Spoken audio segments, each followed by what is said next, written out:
अस्सलाम वालेकुम guys, welcome to my YouTube channel. इस वीडियो में हम जनरल जर्नल की कुछ एंट्रीज को डिस्कस करेंगे। On February 1st 2000 mister Hamza invested Rs 15 lakh into business of which Rs 5 lakh deposited into bank. इस ट्रांजैक्शन में बताया जा रहा है कि मिस्टर हमजा ने इन्वेस्ट किए हैं 15 लाख, जिसमें से 5 लाख उन्होंने डिपॉजिट कर दिए हैं बैंक में। इन्होंने टोटल कितने इन्वेस्ट किए हैं? 15 लाख, जिसमें से 5 लाख डिपॉजिट किए बैंक में। यानी कि कैश हमारा 10 लाख और बैंक जो होगा 5 लाख, क्योंकि बैंक में कुछ अमाउंट डिपॉजिट किया है। आप ये बखूबी जानते हैं कि कैश हमारा एसेट है। जब एसेट इंक्रीज होता है तो वो डेबिट होता है, और इसी तरह बैंक भी हमारा एसेट है। तो बैंक भी जब इंक्रीज होगा तो डेबिट होगा।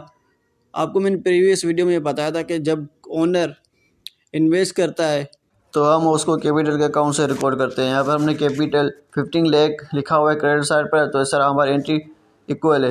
तो लास्ट में हमने रिकॉर्डिंग लिख दी। एंट्री बात करते हैं। He paid Rs 5,000 for shop rent in advance. Owner ने 5,000 रुपीज़ एडवांस में पे कर दिए, और जब भी हम एडवांस में पे करते हैं तो हम प्रीपेड का अकाउंट शो करते हैं। प्रीपेड का ये कॉन्सेप्ट होता है कि हम एडवांस में पे कर देते हैं।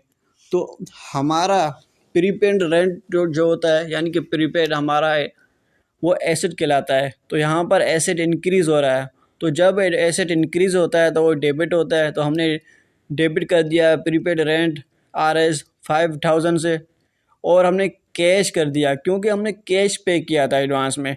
तो हमने कैश क्रेडिट कर दिया 5,000 रुपीज़ से, और लास्ट में हमने रिकॉर्डिंग लिख दी। अब एंट्री नंबर 3 को सॉल्व करने की कोशिश करते हैं। Owner purchased merchandise on credit from mister Asim Rs 20,000। Mister owner ने मिस्टर आसिम से उधार पर मर्चेंडाइज ख़रीदी 20,000 की। तो आप ये जानते हैं कि जब हम मर्चेंडाइज ख़रीदते हैं तो उस वक्त हम परचेजेस लिखते हैं। मैंने आपको प्रीवियस वीडियो में बताया था। तो मर्चेंडाइज हमारी एसेट होता है, तो जब भी एसेट हमारा इंक्रीज़ होता है तो हम उसको डेबिट करते हैं। तो हमने परचेजेस को डेबिट कर दिया 20,000 से, और अकाउंट्स पेबल हमने क्रेडिट कर दिया क्योंकि हमने उधार पर लिया है। जब भी हम उधार पर लेते हैं तो अकाउंट्स पेबल का अकाउंट्स लिखते हैं। तो हमने अकाउंट पेबल लिख दिया यहाँ पर 20,000 से। इस तरह हमारी एंट्री मुकम्मल होती है, और लास्ट में रिकॉर्डिंग लिख दी। अब हम ट्रांजैक्शन नंबर 4 को पढ़ते हैं। Mister Hamza returned defective merchandise to Asim. Mister Hamza ने डिफेक्टिव मर्चेंडाइज की कुछ मिस्टर आसिम को रिटर्न कर दी। इस एंट्री में हमने अकाउंट्स पेबल को डेबिट लिया है 4,000 से, और परचेज रिटर्न को 4,000 से क्रेडिट कर दिया है। वो इसलिए क्योंकि हमने उधार पर मिस्टर आसिम से ख़रीदी थी मर्चेंडाइज, जिसमें से कुछ डिफेक्टिव थी, तो हमने वो रिटर्न कर दी। तो पहले अकाउंट्स पेबल क्रेडिट में आ रहा था, तो हम लोग यहाँ पर डेबिट में लिख रहे हैं क्योंकि ये हमारा अकाउंट्स पेबल कम हो रहा है, हमारा उधार कम हो रहा है जो हमें मिस्टर आसिम को पे करना है।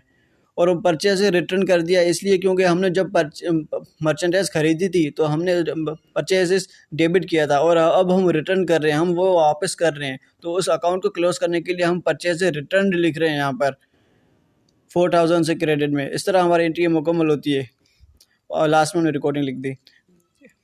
Entry number 5, paid Rs 14,000 to Mr Asim in full settlement of his account. Mr Asim का हमने अकाउंट की सेटलमेंट कर दी।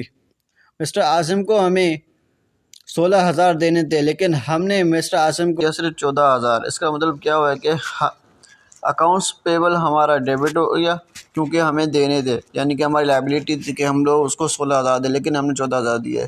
तो अकाउंट्स पेबल हमारा 16,000 से डेबिट हो गया, और हमने सिर्फ कैश 14,000 दिया है। तो कैश हमारा डिक्रीज़ हुआ है, तो कैश हमारा एसेट कहलाता है। तो एसेट जब डिक्रीज़ होता है तो वो क्रेडिट होता है। तो यहाँ पर कैश हमने 14,000 से क्रेडिट कर दिया, और परचेजेस डिस्काउंट 2,000 से हमने क्रेडिट कर दिया क्योंकि हमने सिर्फ 14,000 दिए, देने 16 थे, तो हमें डिस्काउंट मिला सिर्फ 2,000 का। तो परचेजेस डिस्काउंट हमारा 2,000 से क्रेडिट हो गया। ठीक है, देखें डिस्काउंट का कॉन्सेप्ट समझें। डिस्काउंट 2 किस्म के होते हैं, या तो हम किसी को देते हैं या हम किसी से लेते हैं। जब हम किसी को देते हैं तो हमारा एक्सपेंस होता है, जब हम किसी से लेते हैं तो वो हमारी इनकम होती है। यहाँ पर हमने किसी से लिया है, तो हमारी इनकम है, जब इनकम इंक्रीज़ होती है तो वो क्रेडिट होती है। तो हमने 2000 से क्रेडिट कर दिया परचेस डिस्काउंट को, लास्ट में हमने रिकॉर्डिंग लिख दी। एंट्री नंबर 6 की बात करते हैं। Sold merchandise to mister Hasnain RS 15,000 on credit. Mister Hasnain को 15,000 की मर्चेंडाइज सोल्ड कर दी उधार पर। आप ये बखूबी जानते हैं कि जब हम उधार पर किसी को सेल करते हैं तो वहाँ पर हमारा अकाउंट रिसीवेबल का अकाउंट आता है, क्योंकि हमें ये फ्यूचर में लेनी है। याद होगा आपको कि मैंने आपको अकाउंट रिसीवेबल और अकाउंट्स पेबल का कॉन्सेप्ट बताया था। यहाँ पर हमें उधार लेनी है फ्यूचर में, तो हमने अकाउंट्स पेबल डेबिट कर दिया, क्योंकि ये हमारा एसेट का अकाउंट है, और जब एसेट इंक्रीज़ होता है तो डेबिट होता है। और हमने सेल किए मर्चेंडाइज़। मैंने आपको बताया था कि जब मर्चेंडाइज़ सेल की जाती है तो हमने सेल्स लिखते हैं, और जब मर्चेंडाइज़ परचेज़ की जाती है तो हम परचेज़ लिखते हैं। तो हमने एंट्री कर दिया अकाउंट्स रिसीवेबल 15,000 से डेबिट और सेल्स क्रेडिट 15,000 से।